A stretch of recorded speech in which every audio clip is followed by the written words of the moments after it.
Thank you. Let me know when the recording is started so we can go ahead. It should be ongoing now. Nice.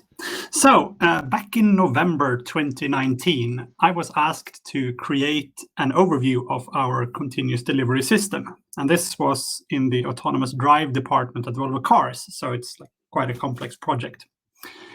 I spent a few hours in front of this massive whiteboard drawing boxes for everything. And I ended up drawing 72 different components in our CI/CD setup, which may sound like quite a lot, but again, quite a complex project. Some of these components are things you'll recognize, like Jenkins and Gerrit and Nexus and things like that. Some other components are more like configuration files, but around 25 of these components were basically glue code.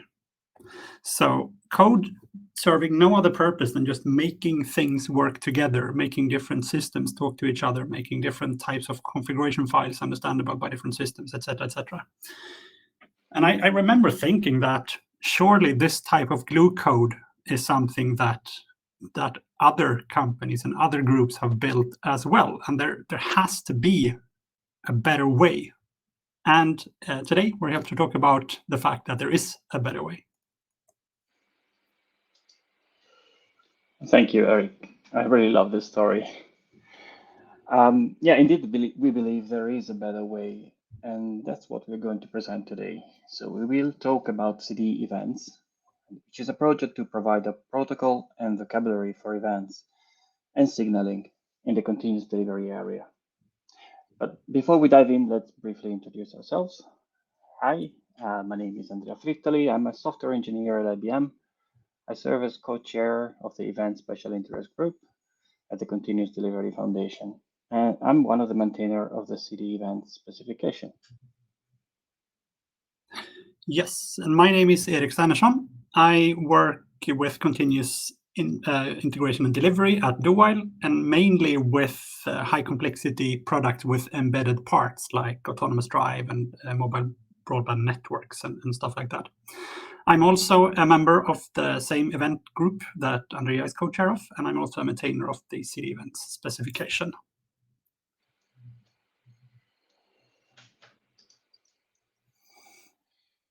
So we are in a CDF meetup today. So most of you are probably familiar with to some degree with the concept of continuous delivery. And today we'll focus on events in the continuous delivery space and how we use them to solve the glue code issue and more. We'll also introduce the CD events project, specification and community. And we have a few use cases lined up to present, and we'd love to hear your story as well. So do you use multiple platforms in your CD setup? And which ones do you use? Do they talk to each other and how? So you can join us at our community meetings and tell us your story. But let's get started. Thanks, Andrea. So even though we probably all know, or at least we have our own definition of continuous delivery, let's start with just setting a common base there as well, because it will help us in the discussion. So the same way that continuous integration serves the goal of frequently getting changes merged into some main branch, continuous delivery serves the purpose of frequently getting your whole product ready for release. So in its widest form, it's not just like a merge, build, deploy. It can go all the way from an initial idea to helping you break down that idea into developable parts, helping you build those parts, verify them, test them, deploy them, get measurements out of it, and then feedback to the initial idea. And with this very wide scope, it becomes too much for any single system to solve. So I think instead of trying to build a system that solves all of these problems, we should instead focus on integrating systems with each other. So this is a picture that just shows a bunch of the projects that are in the open source in the continuous delivery area. Some of these projects are more related to cloud, some of them are a bit more generic, etc. But in a typical high complexity project, a lot of these, or several of these will at some point need to be integrated with each other. I can see at least several of these on this picture here that we are using, for instance, in Volvo cars. So integrations will or is very valuable in many scenarios. So if we then say that we now have a shared understanding of continuous delivery, at least a quick one. So again, focusing on getting things ready to be released. Then we can go ahead and talk about continuous delivery events. So in a continuous delivery pipeline, or in all types of pipeline, typically, valuable things happen. That's the purpose of having the pipeline. You want to produce some form of value or realize some form of value.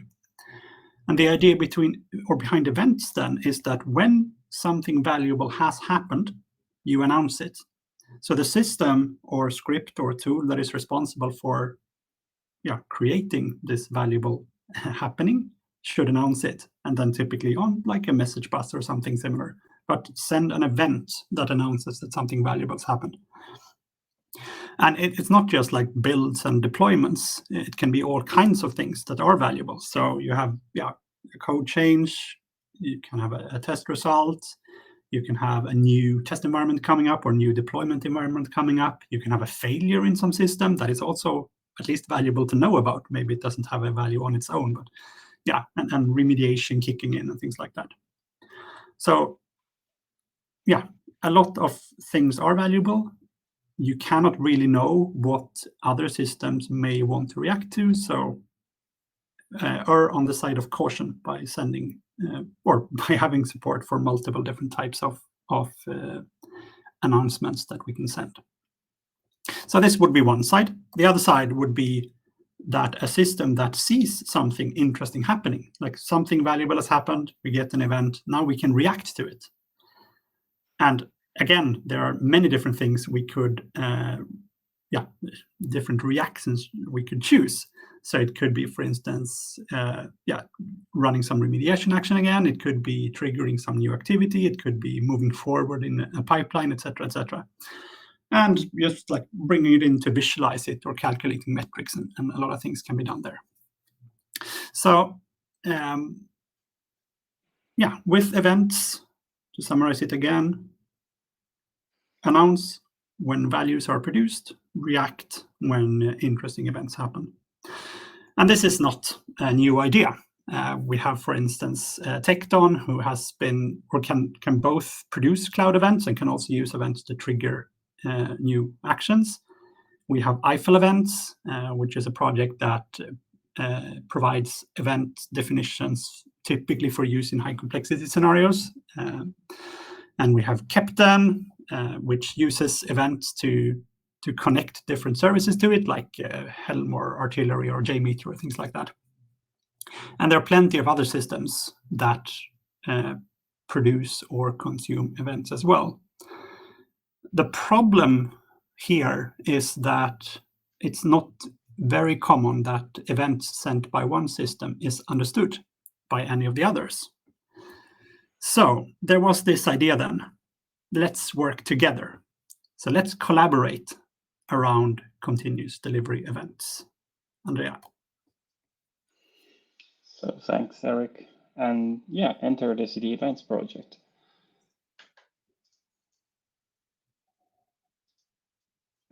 So CD Event is the latest addition to the CDF incubating projects. And CD Events aims to be the common language in the CD ecosystem events. So we provide a vocabulary, a specification, as well as SDKs with support for multiple programming languages. CD Events is work in progress, but already a few projects provide experimental support for it. Like started working with Jenkins, Tekton, Captain, Knative, and so forth.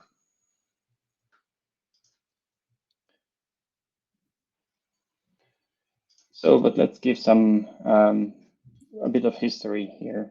So the Interoperability Special Interest Group was created in the mid of 2020 with the goal to discuss and research interoperability in the continuous delivery space. One of the work streams there of the SIG was focused on interoperability for events. So in early 2021, we transformed the work stream into a special interest group of its own.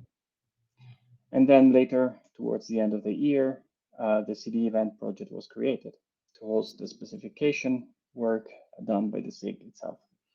So the project was then proposed as a CDF incubating project and accepted in December 2021.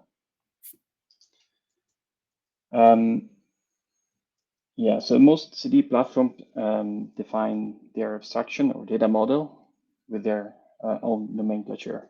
As Eric mentioned, they're not always the same. So the interoperability SIG has already been collecting these from various platforms. Many names are shared across platforms, sometimes the same name bears different meaning in different projects. So to achieve interoperability for events, we need to define a nomenclature. We share semantics across the platforms. To achieve that, we created first 4 buckets to group the different events. The list that we have today is not meant to be exhaustive, as we'd like eventually to cover more aspects of software lifecycle, like for instance, monitoring and incident management. And then within each bucket, we defined a few abstractions. So for instance, core defines things like task runs and pipeline runs. Continuous integration as builds and test cases and test suites and artifacts and so forth.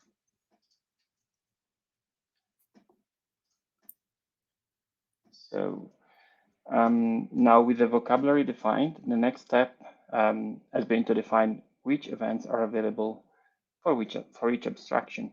For instance, a pipeline run can be queued, started, and finished. An artifact will be either packaged or published. So each event has mandatory and optional fields as well. We are also evaluating different extension mechanisms to allow 2 kinds of extensions: documented third-party fields, as well as freestyle content that might be added by a specific platform. Now, since there are plenty of established messaging protocols already available, we didn't want to reinvent the wheel. Instead, we have been working at identifying which fields are required for the continuous delivery use cases. And then we defined protocol bindings, which map CD events onto a specific transport protocol. Cloud Events, which is a CNCF project, is an established format in the cloud native space. And that's the first binding we defined. So to sum it up, we have CD events, fields, mandatory fields, optional fields, and those are bound onto Cloud Events transport. So finally, as part of the specification, we started working on a CD events primer document, which documents the protocol architecture, design, decisions, as well as reference use cases.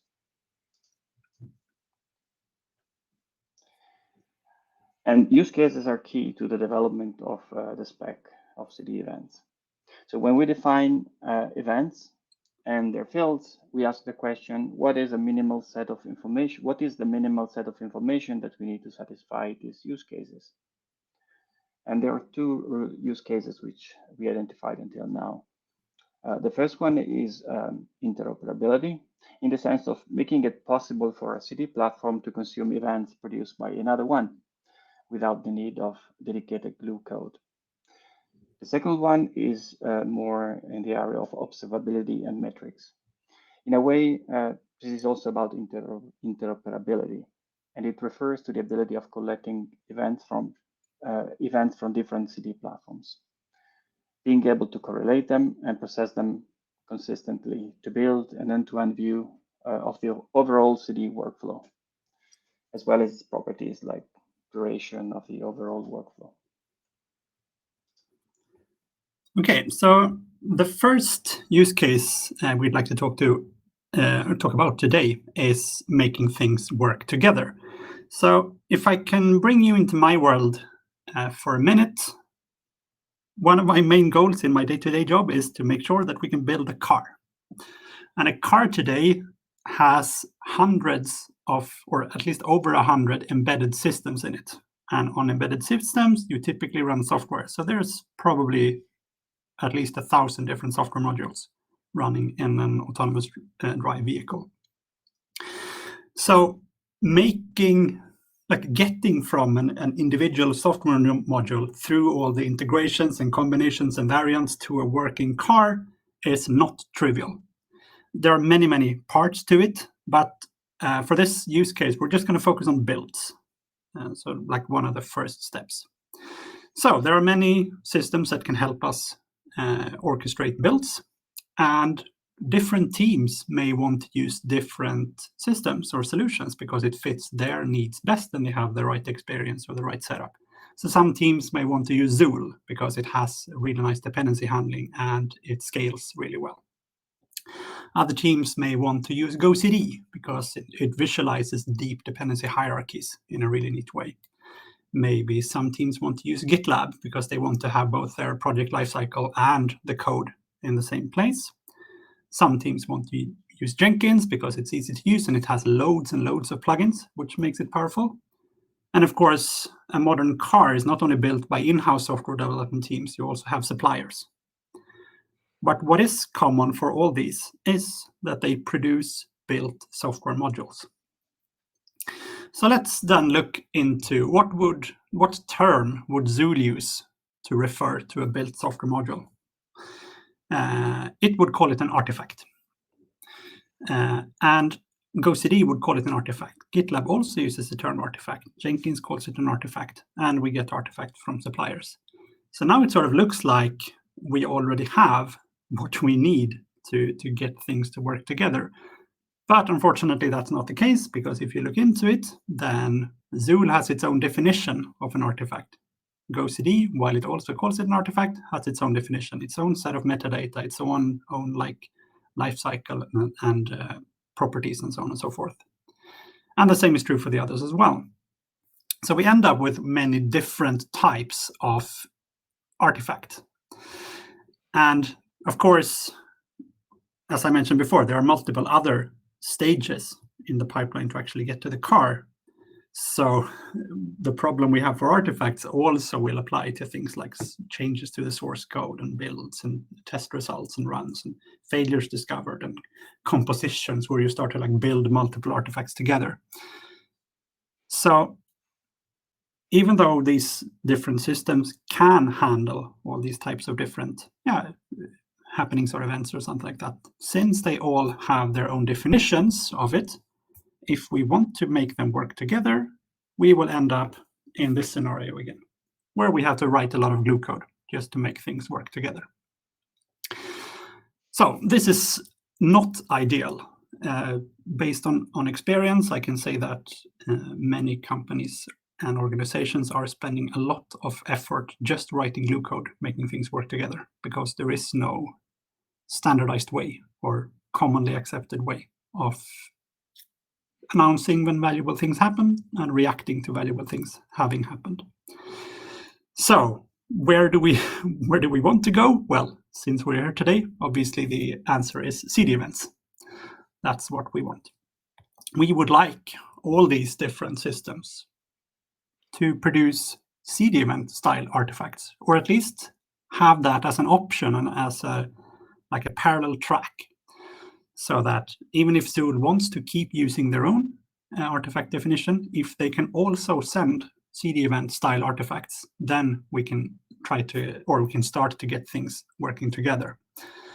So the CD events project will then, as Andrea mentioned, work on providing the definitions and the spec, and what we together with the community need to do is to actually then implement support for this in the different CI/CD solutions and other related tools that we want to support. But as that progresses, we can make interoperability a whole lot easier in this ecosystem, and that's something I think can be very, very powerful for both industry projects and open source projects, etc., going forward. So that's what I wanted to mention about interoperability. Thanks, Eric. That's a really good use case. And the next one we wanted to present today is observability and metrics. So let's consider the following CD setup, where code is written and maintained in GitHub, for instance. And when changes are made, they go through different tests maintained by different teams, which use different technologies. Some tests are running in GitHub directly, as GitHub Actions, for instance. Some other are executed in Jenkins, and other again are Tekton pipelines. And releases in our setup are managed with Tekton as well, while deployments are managed with Argo. And finally, Captain is used to manage remediation strategies on production clusters. So how may we visualize then an end-to-end workflow? I mean, all these systems support events in some format, so we could start collecting the events. Since they are all different though, our event collector, so the box in the middle, would need to support multiple ways of collecting events. Both Tekton and Captain use cloud events, which make things a bit easier. But even for those, there are no shared semantics, so the content, the payload in the cloud events is different. And if all platforms supported the same format of events, like cloud events, our event collector could become just a single one. One existing broker, like for instance, Knative Eventing, could be used there. So going back to the end-to-end workflow though, if we wanted to visualize the flow of a change from when it's written through test, release, deploy, and possibly roll back, we need to have enough information in the events to be able to correlate them with each other. And this is one of the issues that we want to address with CD events. Another question that we may want to be able to answer is, how effective is the DevOps setup in my organization? And to answer that, you would need to define metrics, collect the relevant data, and visualize it. So CD events may help collecting the data from heterogeneous sources, store it, and process it in a consistent way. So, but how do we know what kind of data we need though? In the CD events project, we started considering a specific set of metrics called DORA metrics. Like they are defined by the DORA organization, which is DevOps Research and Assessment. So we keep that as a reference to validate against, to make sure that we are producing the right information in the events. So to summarize, what can CD events do for you? Events let you build a decoupled, scalable, and reliable architecture. And as you create your CD workflows, CD events will let you reduce the glue code and give you end-to-end CD workflow visibility. And finally, they will help you to collect data to measure DevOps performance.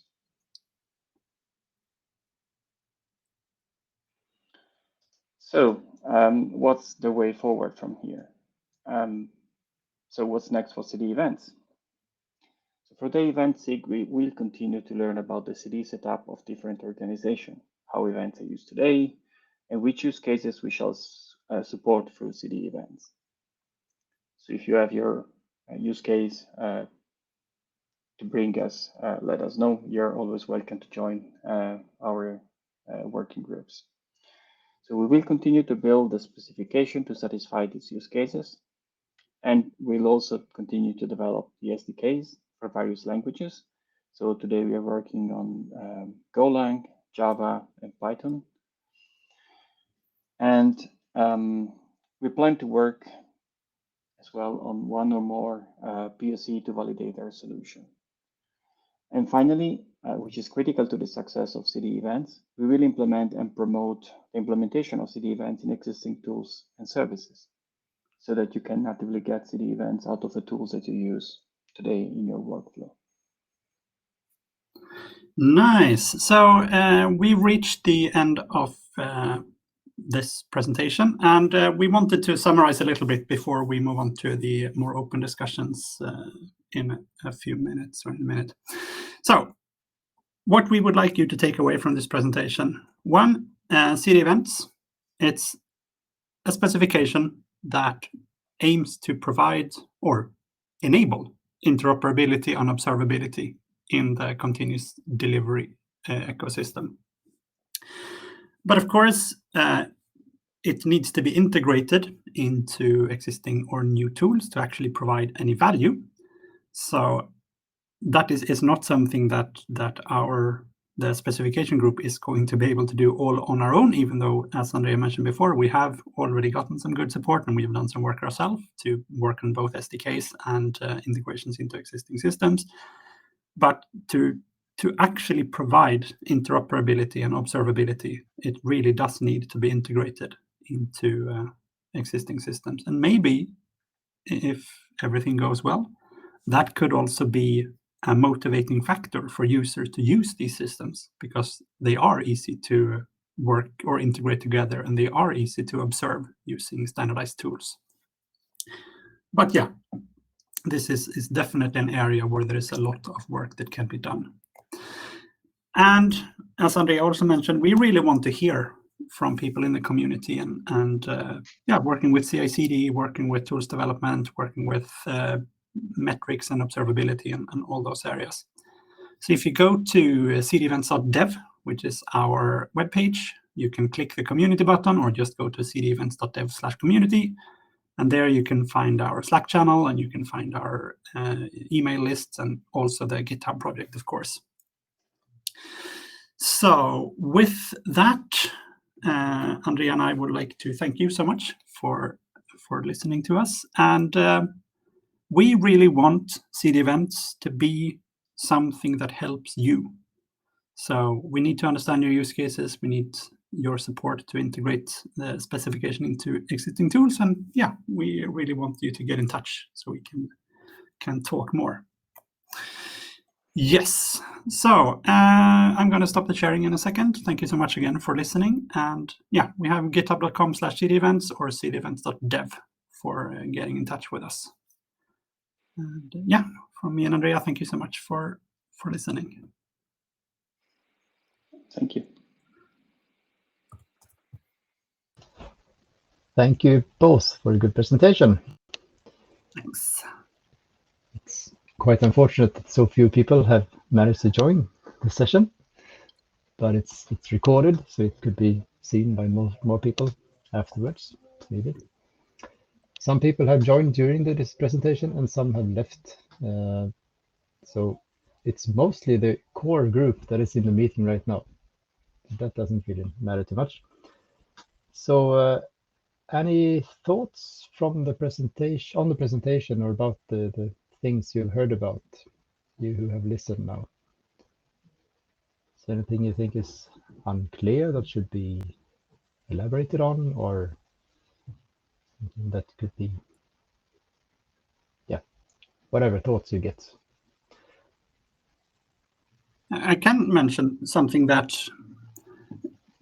let's see. So there is an aspect to events that it definitely has to do with both interoperability and observability, but I think it may sometimes become a little bit, or not obvious perhaps to people depending on what type of organization you're part of. But a big value in something like events can actually be to get teams communicating with each other, like actual development teams or development teams pushing stuff to release teams, because events, even though like the actual physical event or concrete event will typically be received by some form of tool, like something that visualizes something or something that takes some action. The fact that it can be seen and that it can cause things to happen is frequently used, at least in my domain, to as a communication channel between teams. So if you go from an old setup, at least this was the case in Volvo Cars, where like when I joined in like 2017, the release process for many of these things was put a file in SharePoint and send an email, and that means something is released. And that, of course, does not bode well for any type of automation or any type of collaboration, really. So moving that over to, okay, but our release statement is when we send this event. that means that we have verified everything that we feel we need to verify, and we are ready for other people to start using it. And then on top of that, it's not like initially then maybe you do all the verification and all the testing and all the validation before you send this event. But later on, you can start sending staged or like multiple events saying, okay, now we have tested it this far, and now we have tested it this far, and now we have tested it this far. And that can then mean that different teams can react earlier. Like, okay, we don't actually need this to be fully validated. We just need this part to be validated. So when we get the event that that part has been validated, then we take this delivery and start working on it. So I think, yeah, it has really powerful effect, standardized events when it comes to just getting teams working together in a good way. And I think, yeah, I see that as a very, very positive aspect of this whole effort. Yeah, I totally agree. For sure. I see that Fatih had some comment in the chat. So it says, the security and compliance aspect of the supply chain is a hot topic lately. Any plans on introducing event types for such use cases? Yeah, that was the first part of the question. So I know that we are going to be talking to some of the supply chain people. I don't remember when, but at some point. Maybe Andrea or Emil know more about that. I think I saw something, some announcement somewhere at least. I guess there will be. We are kind of trying to plan a panel during the City Events Con where people from both SIG Interoperability and SIG Supply Chain will participate. That's at least what we hope for. So that's where that could be discussed at least. Yeah. And the second question was also, do you have plans? Sorry, yes, go ahead. I just wanted to add something on the first question before you went. So in the context of Tekton, I started thinking about this as well, because there we have one component which is called Tekton Chains, which kind of works out of band. So while you're running your pipeline, it watches your pipelines and it does automatic signing of your container images that you're building, and it produces attestation. And so what I'm thinking, the use case I have there is to be able to produce release notes that include links to attestation and the signed images once those are available. And because they're produced out of band, so what I would need is to use events. So that events that tell me, for instance, that the image has been signed or attestation has been produced. And so if I had those events, I could use those to start my release node generation instead. So that's something that definitely I plan to raise and look into. Yeah. Yes, so the second part of the question was, do you have plans to look at other tools that are not traditionally considered as CI/CD tools, like artifact repositories and test frameworks? For me, the answer would be absolutely yes, because at least the way I would see it, I would like even like manually triggered test activities or manual test activities, for instance, should also cause events to be sent. Deliveries coming in from a supplier to an artifact repository should also cause events to be sent. So I don't think we should limit ourselves to just like focusing on things like Zool and Jenkins and things like that, but make sure that we have messages or event definitions to support the whole flow. That would be my view, at least. But I guess to start with, we would be focusing on the more traditional CI/CD tools just to have a good starting point. Or what would you other people say? I agree, and I think we should focus on the core events first, of course, the ones that are needed to build up the pipeline and to inform what happens in the pipeline itself on some level. But then, of course, we could go arbitrarily deep into test frameworks, and we could also look at the surrounding systems which deliver things to the pipeline or which take results from things happening in the pipeline and somehow leverage on those and make even better results. And then if events were sent for those as well and they are somehow connected, it makes a lot of it would be very powerful, I would say, because then we could like trace actions happening in a long chain of pipelines. Yeah. Yes. So we had another question from Maurizio in the chat, and he linked to a GitHub issue regarding requested event semantics. Yeah, if it's okay to bring that kind of like topic to this. Sure, This bring room. it up. Yes, of course. Go ahead, Marcy. Yeah. So basically, I've seen this happening several times when we try to create any kind of like real integration with this, and I think that it was something that we were discussing with Andrea, like that Tekton is in a very specific place because it has Tekton triggers. It has a very different set of mechanisms to basically accept incoming events and then do something about it, right? Like they have that wiring mechanism that most of other tools out there, they will not have. So the problem that I'm having right now is that when we are integrating multiple tools together, we see that in the vocabulary, we have expressed all the events that can be produced by these different tools, right? So if you're an environment, you're going to be able to produce these events, and that's basically what we have in the vocabulary. If you are like a pipeline engine, you are going to be able to produce all these events. But on the other side, on the consumer side, like we haven't defined anything, and I think that this is kind of like what my issue is all about. It's all about, if you think about components exposing their internal state, to other systems so they can integrate.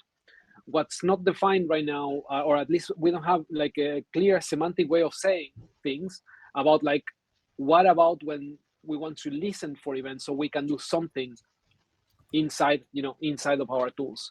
And I know that it's a little bit convoluted and it's very difficult to explain kind of like how it works, but we can go to concrete examples of integrations just to try to figure out if this is something that we want to add in the vocabulary or not. So the way we solve this in Volvo Cars, for instance, I think Eiffel does the same thing, is so basically there are two different strategies. You can either push an action saying that this should happen. I don't know who will do it, but this should happen. Or you can pull to say this thing that I'm interested in has happened, so now I should go ahead and do my stuff. And I recall that we have had such discussions. Volvo Cars has definitely gone for the pull. So they have a system where you can define rules, like when this type of value is produced, kick off this action or make this HTTP request or whatever you want to do. So an example would be, a build has finished or some test activity has finished with a successful result. Then we want to kick off the next thing. So there we don't have those push events. We're not saying this should happen, but just this has happened.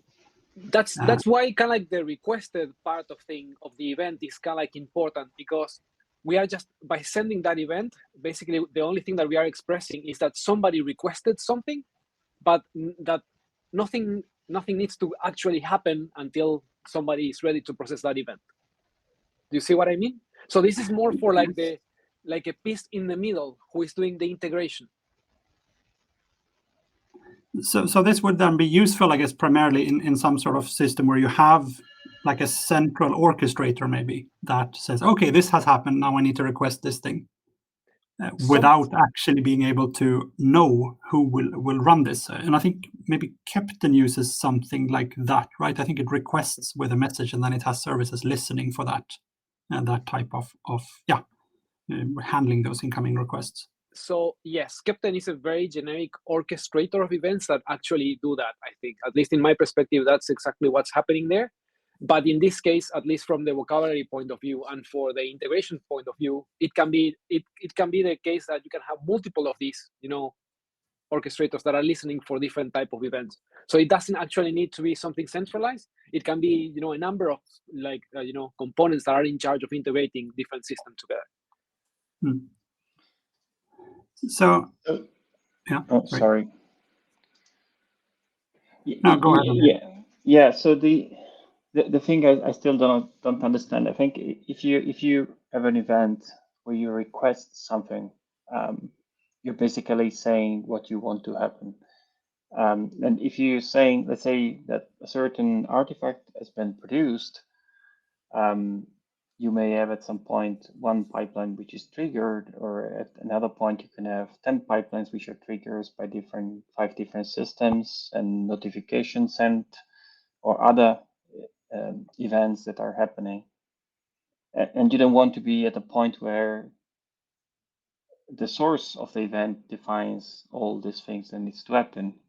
So at least in my mind, if we go down to the request path, it means that it's the source that defines what will happen eventually when someone is able to trigger it, but still it's the source that kind of controls.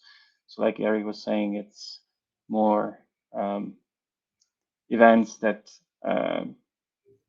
kind of tell you what you want to happen rather than declaring what has happened, if it makes sense.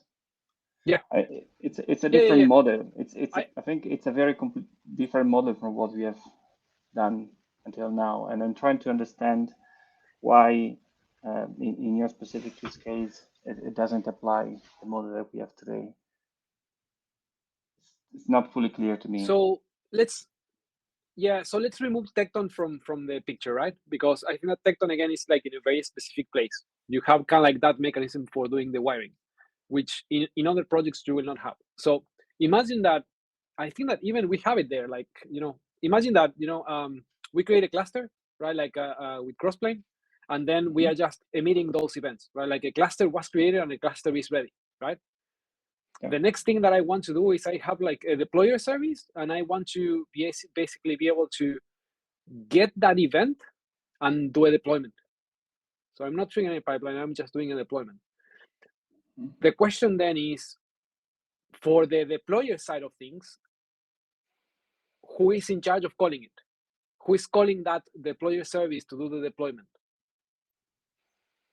So here, I guess, is where we have two different strategies. Either the deployer is responsible for calling itself by being configured to listen to the correct events, or you have a push setup where there is some central orchestrator that invokes the deployer.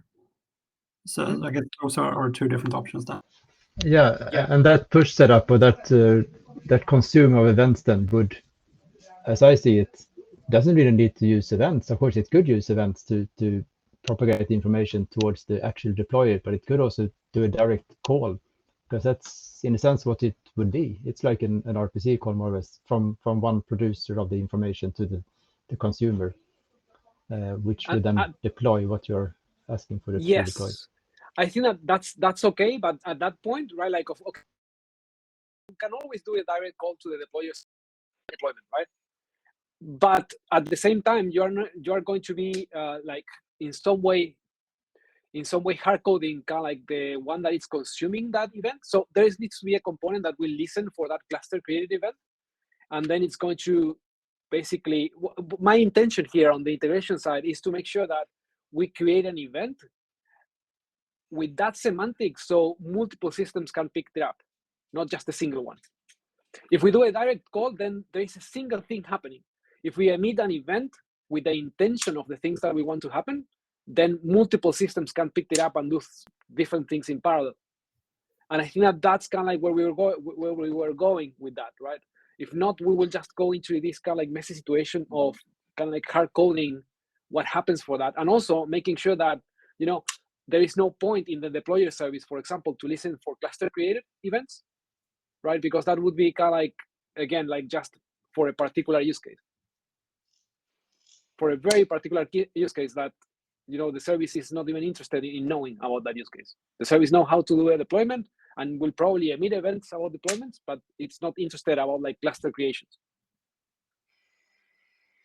I didn't quite understand that last part, because I thought that was exactly what the deployer would be interested in, since we're saying that that is what actually causes the deployer to be invoked, but by the orchestrator instead. So why would the deployer not be interested in that event? Because the deployer doesn't care. And again, it does care for our use case, but not for other use cases, right? Imagine that the deployer is created by a certain company that it's not interested in, in cluster creations. They want to do deployment to bare metal or whatever, like a server. Yeah, but then I would say that the orchestrator then, which would call this deployer through an event, the orchestrator could say that, okay, so now I say that I trigger this deployment activity through sending a, for example, pipeline queued event, or as we call it, a queued event, saying that now this activity is added to the queue, and that's kind of an orchestration activity.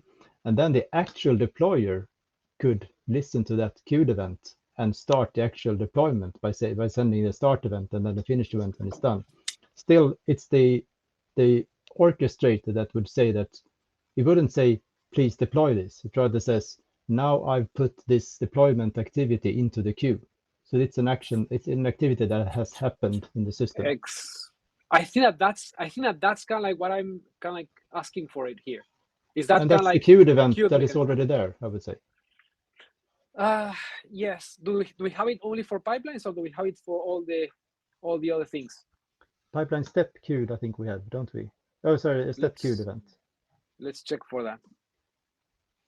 So that's kind of like what I want to check, because I think that's so, but that's kind of like a different interpretation from the queued events then, which is fine. But for example, yeah, so for example, we have like environment created, modified, and deleted, but we don't have like environment queued for somebody else to go and pick it up and actually create an environment. You see what I mean? The same with services. Absolutely. So I'm thinking, just to throw something out there, would this be a possible extension to the CD event specification? So we have like the core protocol is only for like announcing when value has happened, like activity started, activity finished, build started, build finished, etc., etc. And then we have an extension which provides a set of events for actually requesting things. I'm not saying that it's less deserving of being in the specification, but it might be good to separate them a bit, because then it will make it a bit more clear to users that, okay, here we have a bunch of events that are for announcing things that have happened, and here we have a different set of events that is for trying to make things happen. So maybe something like that could be a way forward, to have like an extension, a CD events extension specifically for requested style events or queued style events. Yeah, but I don't know if we need that actually, because I mean, we have the queued events. We have in the activities that we support, we have build queued and we have test case queued, for example. And then we have, of course, build started, build finished, and test case started and finished. So why shouldn't we have a deployment queued just as we have a deployment started and deployment finished in the core specification? I think that fits well there, actually. I see now that we have also the pipeline run queued, but we don't have the step or the task run queued, which I believe we might need to add. Because that might be a misunderstanding from my part, because I have sort of looked like at queued as the actual thing that will run it declares that it has received the request, but it's not able to start doing anything yet. A typical example is, again, a deployment type thing where you need a specific type of, or you get the new firmware delivered to you. So you pick up the firmware artifact published event, or whatever we call it. And then you say, okay, I have received this event. I am now putting myself in a queue because there is no suitable test environment for me to run this. So I'm in queue. I'm not doing anything, but I'm queued. That means that visualization software can say, okay, there is like a queue icon here. This pipeline is not doing anything, but it's waiting for something to be available. Then when I actually start, I send the start event, and then this visualization can turn into a spinning wheel or whatever it wants to do. Yeah. And then when I finish with another event. But of course, it would be possible, as you said, Emil, to use the same event to declare that something should happen. I'm just a little bit worried that we start mixing things up and it becomes unclear what that event actually means. Yeah, but I didn't intend to make it unclear. I mean, if we would compare it with the Jenkins job, an old-fashioned Jenkins style job where you put your execution, I mean, you trigger a job on something, then it is put in the queue, and then it's executed. And when you execute it, you would then, in our minds, send the start and the finished event. If you would consider a Jenkins server just being one host, just one Jenkins master, then it will, of course, the same process more or less will trigger the job, put it in the queue, and then when it's ready, it will start working on it. But it could also be some other Jenkins slave taking on that job. I mean, the master still puts it in the queue, So one host, so to say, puts it in the queue, and another host, could be some other tool actually, but it's in the Jenkins case, it's still the Jenkins slave that somehow picks up that job from the queue and starts working on it. Actually starts the actual build or whatever, the job execution, and then finishes it. So I think we could still see it as it's put into like a virtual queue, since the orchestrator is handling it as a queue of events somehow by using events. But I guess the difference here would be that the Jenkins agent doesn't pick that up because the event was sent. It picks it up because Jenkins actually logs in and starts the task. But that's a very small difference. It might not even be applicable. I'd actually would like to say that, Eric, I like your explanation better. I'm afraid, Eamon, that the risk is that we're creating a drift towards this prescriptive and descriptive things another way. The reason I'm hesitant at commanding is if I read the cloud event specification, it says in my reading that events is something that has happened and not something that should happen. So it's. But that's. But yes, but I think that's kind of like my intention with requested. It's like it hasn't happened. I'm requesting it to happen. So what has happened is the request from a component that it's basically saying, hey, you know what? Somebody will to do something. I don't know who, but we need something to happen in the, we are just creating the request for something to happen. And what just happened is the request. So not the actual action. And that's for confusing. me in my reading, not. It says if you read when I read a cloud application, it says occurrence and context. So basically, that something has happened. A request has been sent. I don't know. Okay, if you stretch it a bit, that somebody wants it to run, but yeah, I don't know. I maybe think that if I hear that if somebody requested to do, then you should have a receiver. So yeah, I don't know. So kind of my point on Eric's explanation, I think that's kind of like how I interpreted the queue. Like same, like I haven't thought about like queue in a sense of like the orchestrator. I don't think that we need to create an extension, because I believe that if we actually want to create integration, so now we have like different buckets that are kind of like silos. And basically what I'm talking about here is how do we connect these silos in an event-based approach. If that event-based approach is using an orchestrator, like following the same patterns as Captain is doing, the question is then, can we include in the vocabulary the events from the orchestrator itself? And how those events could look like, even if it's not the central orchestrator and it's a kind of like distributed kind of thing that it's orchestrating two systems and then another one that it's orchestrating two other systems, and they will be exchanging events. How that would how do you imagine like that integration to happen? Because right now, again, it's like I do feel that we don't have enough to glue things up together when we're building a demo. And the typical question is, okay, but what event should this component send at this point for interacting with another component? I think I see your point. I would still be in favor of separating it out as an extension, or mainly to be able to answer the question or help people answer the question, am I compliant with the CD event specification? And being compliant with the CD event specification should not, in my opinion, require you to handle requests from events. It should be mainly about sending events when valuable things happen.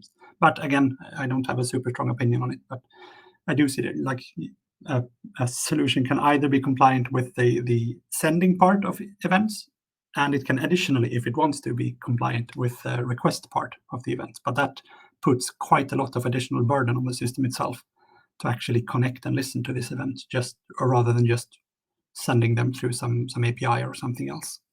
So that would be my motivation for separating them out a bit.